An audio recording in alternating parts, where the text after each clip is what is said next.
The best advice for taking any psychedelic comes from the psychedelic experience. I highly recommend it. Give yourself 3 days.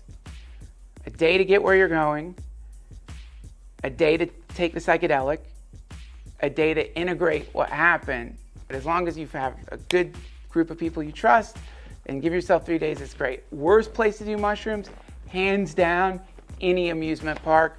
Don't fucking do it. Don't fall for it. The next time you're at an amusement park, look around and you will see people weeping. You will see people like laying on the ground, and it's because they took mushrooms. Yeah. And don't do that. Yeah. Why would you do that? Don't do that. No.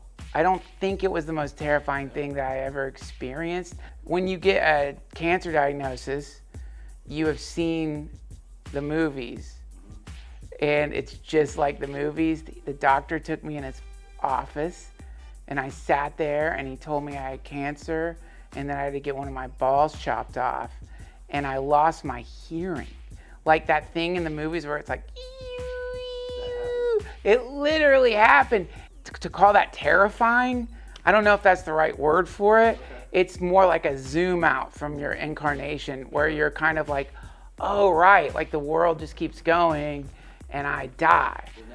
PTSD from testicular cancer, and I got super depressed, and then I did ketamine therapy, and I had this vivid hallucination where I was back in the doctor's office, and then this like voice said, your fear of death is your love of life in reverse. Oh, right, like the amount that you're afraid to die is actually how much you love the world.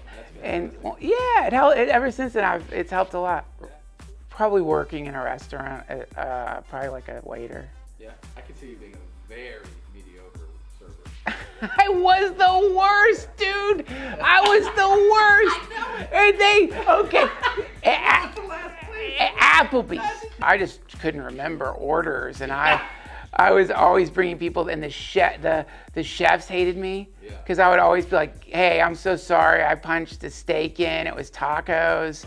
And they would like boil with rage. I was a terrible server. I was a good dishwasher though, man. I'm very proud of that. I'm gonna get into the ass eating.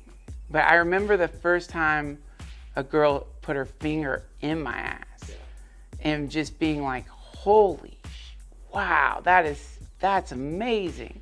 Somehow I didn't make the connection that it would also be fun to eat the girl's ass. That's the time travel thing where like if you could go back to your younger self, be like, eat her ass. Oh, great. Yeah. 3 favorite books. Dune by Frank Herbert. Grist for the Mill by Ram Dass. Dancing Grizzlies. It's kind of like 50 Shades of Grey, but with erotic animals. Yeah. And that's by Randall Cum. Yeah.